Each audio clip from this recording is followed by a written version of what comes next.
Fala, Colibri, beleza? Aula 24. Eu falei na aula passada que o Brasil ia pegar fogo, tava pegando fogo, revoltas regenciais. Vamos entender agora nessa aula quais eram essas revoltas e o que é que estava acontecendo nesse país. Quais eram os pontos, os principais focos de revoltas. Nós vamos estudar 5 principais revoltas do período regencial. Cabanagem, Sabinada, Revolta dos Malês, Balaiada e Farroupilha.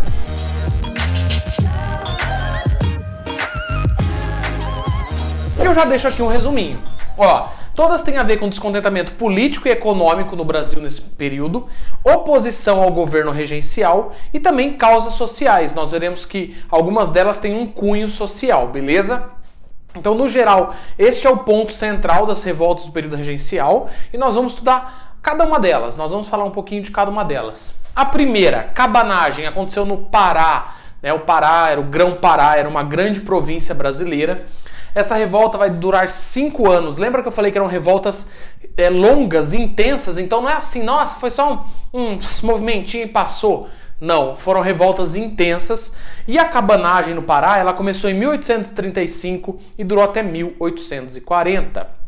Essa revolta, ela tem um caráter social.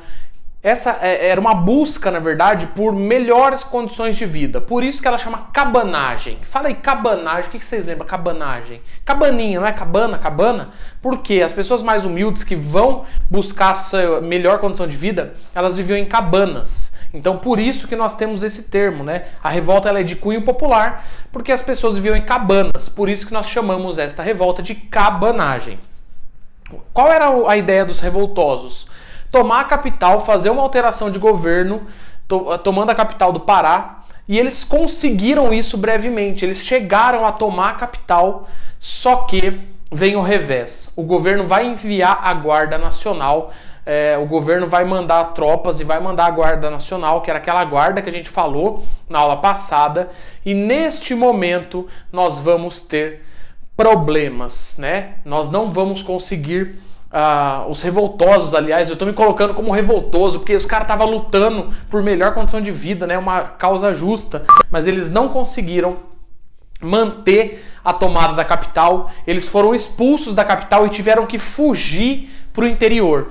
E quando eles fugiram para o interior, a Guarda Nacional não deixou quieto, e foi aí que aconteceu o grande massacre, porque os revoltosos vão para o interior e eles vão sendo perseguidos e massacrados pela Guarda Nacional.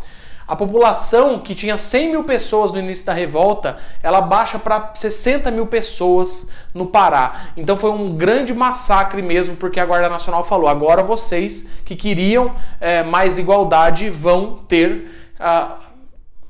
ver as armas aqui do Império contra vocês. E aí, a gente já destaca então a Guarda Nacional. A gente vai ver que todas essas revoltas, a Guarda Nacional vai se posicionar e vai ajudar a conter essas revoltas, beleza? Então a primeira, cabanagem no Pará. Só lembrar de cabanas, que você já... né? Que tem a ver até com o nome da revolta. Segunda revolta, Sabinada na Bahia. Essa daqui, pessoal, eu não sei a idade de você aí que tá me assistindo, mas é só você lembrar do compadre Washington, que é o cantor do El Chan. O que o compadre Washington fala? Sabe de nada, inocente. Sabe de nada, inocente. Pá! É assim, sabe nada, o compadre Washington é o Tchan da Bahia. Lembra, Bahia sabe nada. Só que não tem nada a ver com o compadre Washington essa revolta. Essa revolta ela durou de 1837 a 1838. Ela pedia um separatismo provisório até que o Pedrinho tivesse idade para governar. E até lá eles queriam formar na Bahia uma república.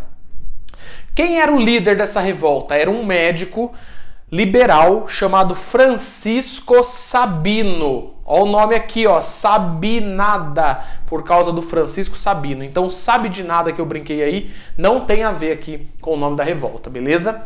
O conflito foi muito intenso. Uma coisa que, dica para vocês em vestibular, em concurso, se você tá aí para prestar concurso no Enem, tropas legalistas contra revoltosos. Então quem estava se revoltando, e quando a gente fala em tropas governamentais, seja a Guarda Nacional, seja o Exército, a gente usa o termo tropas legalistas. Porque na teoria aí, mesmo que a revolta fosse por um motivo nobre, a tropa legalista, a tropa oficial do governo, né, era a tropa federal, digamos assim, que ia fazer essa defesa do império, a gente chama de tropa legalista. Então foi um conflito muito intenso, com muitos mortos também, e aí essa revolta também foi sufocada e o seu líder foi exilado no Mato Grosso.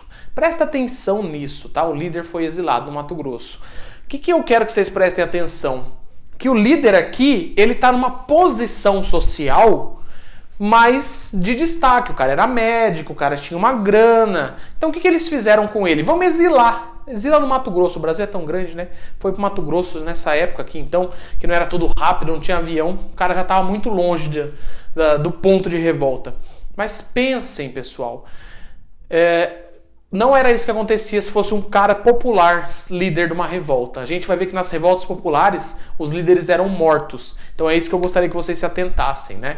Assim como a gente já falou lá na aula que eu falei da Inconfidência Mineira, que eles pegaram o Tiradentes, que era o mais pobre dos Inconfidentes, para servir de exemplo. Aqui o líder não foi morto porque tinha, posses, tá? Ele era uma classe privilegiada. Revolta dos Malês, 1835. Essa é a revolta que eu mais gosto do período regencial. Ela tem aparecido muito e ela é a mais interessante. Por quê? Porque são os escravos buscando liberdade. Os escravos já faziam uma grande luta nos quilombos, enfim, né? A luta dos escravos por liberdade sempre existiu. Se alguma vez alguém na história falar, os escravos nem queriam, nem lutavam por liberdade, é mentira, sempre existiu. E aqui, os malês, que eram escravos que seguiam o islamismo, eles vão fazer uma grande revolta em Salvador. Veja que eu coloquei Salvador, foi na Bahia também, mas eu estou destacando, foi só na cidade de Salvador, beleza? 600 escravos saíram pelas ruas lutando e buscando, clamando por liberdade. Infelizmente, 70 deles acabaram sucumbindo, não tinha como vencer as tropas, né? Não tinha como ganhar essa luta, mas foi uma causa muito nobre, por isso que a revolta dos malês, ela está em ponto de destaque aí, dentre as revoltas do período regencial, tão importante hoje em vestibulares e no Enem quanto a Farroupilha. 70 malês foram mortos nessa revolta, 4 foram executados, que foram considerados líderes, e os outros, todos os escravos que lutaram pela revolta, foram presos, depois açoitados em praça pública. O que os senhores ficaram com medo? Pensa que os senhores ficaram com medo, porque lá no Haiti, em 1791, tinha tido uma grande revolta de escravos, e os escravos tinham feito o quê? Matado seus algozes, matado os senhores que exploravam. Então, quando começou esse movimento na Bahia, em 1835, os caras falaram, meu Deus, será que vai acontecer isso com a gente? Lembrando que o movimento foi pontual, né? Ele durou pouco tempo ali, então por isso que está aqui só 1835. Mas é uma revolta de cunho extremamente popular. Aqui não é nem a população pobre, é a população escravizada, né? A população que tinha ali todos os seus direitos tirados pelos opressores, beleza? Eu já volto, eu vou dar aqui um time na lousa e nós voltamos para falar das duas últimas, Balaiada e Farroupilha. Até já. Professor, o que é balaio? Balaio, gente, já ouviu falar assim, um balaio de gato? Balaio é um cesto que a gente usa na agricultura para colocar milho, né? Usava-se muito, um cesto feito de fibra de bambu, tá? Por que chama balaio? Você já vai ver. Esta revolta também é de cunho popular. A população da classe baixa estava vivendo na miséria no Maranhão. Então, vão começar várias insurreições por melhores condições de vida. A galera estava passando fome e necessidade. E aí vem a maldade da coisa. Lá no Maranhão, tinham 2 grupos políticos disputando poder. Não eram os mais pobres. Os mais pobres vão começar a lutar por melhores condições. E aqueles grupos de elite estão lá brigando pelo poder. Conservadores, os conservadores lá no Maranhão eram chamados de cabanos. Professor, tem a ver lá com a cabanagem? Não confunda as coisas, pelo amor. Cabanos. E os liberais. Os liberais no Maranhão eram chamados de bentevis. O que acontece? Quem estava no poder nesse momento em que os mais pobres estão lutando por melhorias eram os conservadores, eram os cabanos. Então os bentevis olharam e falaram, quer saber? Vamos ajudar esses caras da classe baixa, porque daí a gente vai dar uma derrubada nos cabanos, a gente vai derrubar os conservadores. Então os bentevis, eles tiveram a ideia de ajudar os mais pobres nessa luta, os populares, né? Quem que eram os líderes populares?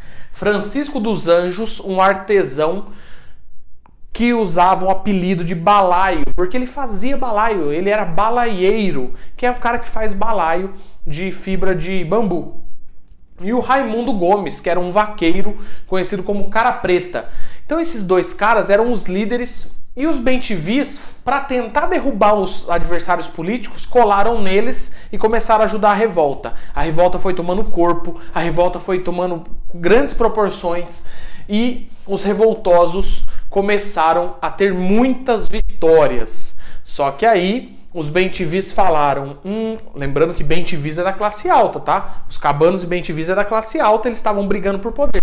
Aí os bem-te-vis falaram, mas e se esses caras da classe baixa conseguirem uma revolução? Será que eles vão deixar a gente no governo com eles? Eles são muito revoltados, acho que não.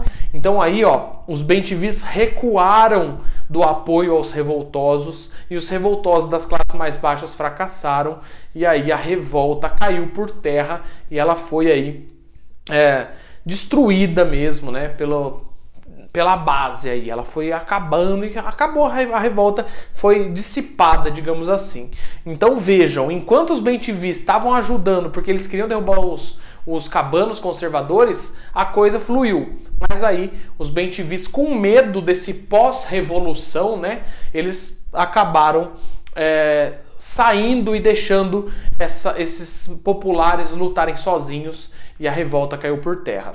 Beleza? Foi nossa penúltima revolta do período regencial. E a última, a revolução, revolução. Por que revolução, professor? Porque lá no Rio Grande do Sul eles comemoram como revolução, né? Mas a gente às vezes acha termos como revolta farroupilha. Porque no final que eles ganharam algumas coisas, mas não alcançaram todos os objetivos que eles queriam. Então, a revolta farroupilha, a revolução farroupilha, a Guerra dos Farrapos. A famosa Guerra dos Farrapos aconteceu no Rio Grande do Sul e veja que ela é a mais longa das revoltas que a gente está estudando. Ela aconteceu de 1835 até 1845. 10 anos de conflito. Vejam só, essa guerra ela vai acontecer no Rio Grande do Sul e ela vai ter uma extensão em Santa Catarina. Começa com os fazendeiros. Os fazendeiros do Rio Grande do Sul estavam revoltados principalmente por conta do preço do charque. O que acontecia? Não é nem que o preço do charque deles era ruim, na verdade era caro o charque deles. Professor, o que é charque? Charque é carne seca, né? Então a carne seca com sal. Os riograndenses, eles vendiam o charque a um preço. Só que a carne seca deles era cara, perto da carne seca que vinha do Uruguai, o charque que vinha do Uruguai e o charque que vinha da Argentina. Então, gente, não tinha geladeira nessa época, tá? Era o único jeito de você armazenar carne. Então, a carne que vinha do Uruguai e da Argentina entrava no Brasil concorrendo com o preço do charque riograndense. Ou seja, era mais barato eu comprar charque importado do que comprar o charque do próprio Brasil, do Rio Grande do Sul. E aí, o que esses fazendeiros queriam? Que o governo colocasse impostos no charque que vinha do exterior. E esses estancieiros que já estavam revoltados vão começar a se organizar. Eles eram aí mais ligados a uma linha exaltada, né, a uma linha liberal, e eles vão começar uma revolução.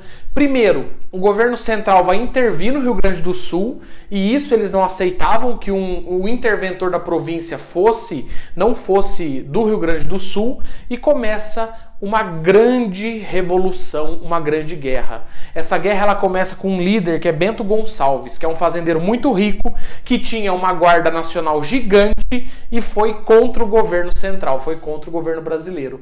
Olha só, lembra que eu falei que a guarda nacional eram fazendeiros que tinham homens à sua disposição? E se esses fazendeiros se revoltassem todos contra o governo brasileiro?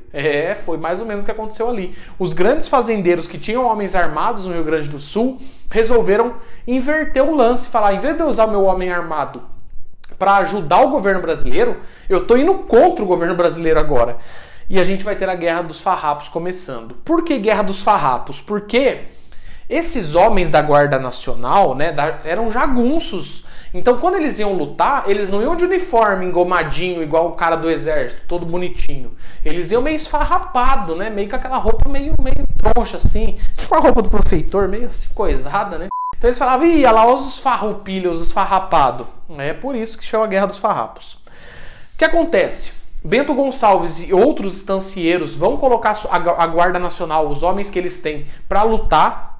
Eles vão tomar a capital e expulsar as tropas legalistas e vão proclamar a República Piratini. Ou seja, o Rio Grande do Sul se proclamou uma República Piratini, ou seja, uma república independente do Brasil. Olha o separatismo quase acontecendo. Bento Gonçalves acabou preso, foi levado para a Bahia, depois ele vai conseguir, com a ajuda de maçons na Bahia, se libertar, mas ele ficou preso. E aí também, nesse momento que ele é preso, vão surgindo outras lideranças, porque eles falam, a gente não pode ficar todo mundo focado só num líder. Nós vamos ter aqui dois caras que se destacaram. Giuseppe Garibaldi, herói de dois mundos. Professor, por que herói de dois mundos? Porque não dá pra gente falar agora assim, senão a gente ficaria uma aula inteira falando de Giuseppe Garibaldi. Mas ele foi um cara que lutou em vários conflitos. Conflitos na Europa e conflitos na América. Herói de dois mundos.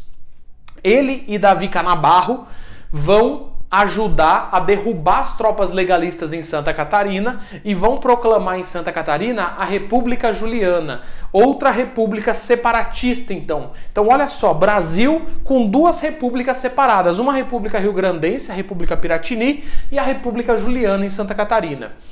Em 1840, o que acontece? Vem o golpe da maioridade que eu falei para vocês, né? A gente ainda vai estudar o Segundo Reinado, mas o Dom Pedro II assumiu com 14 anos como rei.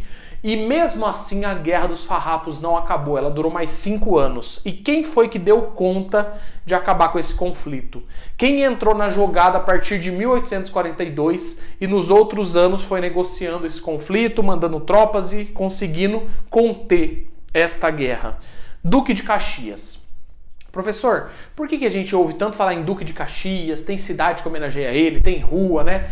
E quando a gente fala assim, a pessoa é muito Caxias, quer dizer que a pessoa faz tudo certinho, nas mínimas regras. Porque esse cara, ele conteve várias tretas pro Dom Pedro II. Esse cara conseguiu, tudo que ele fazia, que ele era mandado fazer, ele fez e fez bem feito e deu tudo certinho. Por isso que até hoje o termo, nossa, você é muito Caxias, quer dizer que a pessoa faz tudo ali, ó, certinho. O Duque de Caxias conseguiu uma condição honrosa para os revoltosos se renderem. Ele no fim falou, ó, vamos levar esse final de guerra na negociação. Em 1845 ele consegue uma condição honrosa para os revoltados falarem, ó, beleza, vai ter imposto no charque argentino, uruguaio, então a gente está feliz, mas mesmo assim foi uma guerra super desgastante com muitos mortos, né? Então, pessoal, fica aí essa aula, acessem a plataforma Não Perca Cabeça. Professor, mas eu já estou na plataforma. Isso mesmo, faça os exercícios, gere dúvidas. Se você está vendo essa aula porventura no YouTube, saiba que a plataforma tem material completo,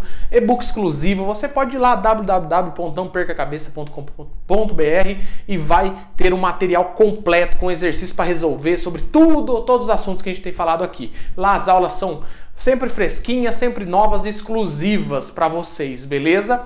Então não se esqueçam e também sigam as redes sociais do Não Perca Cabeça, o @ Não Perca Cabeça no Instagram e o @ Profeitor. Caso a gente queira ir trocar uma ideia, cola lá que a gente vai conversar, beleza? Tamo junto, até a próxima, beijos!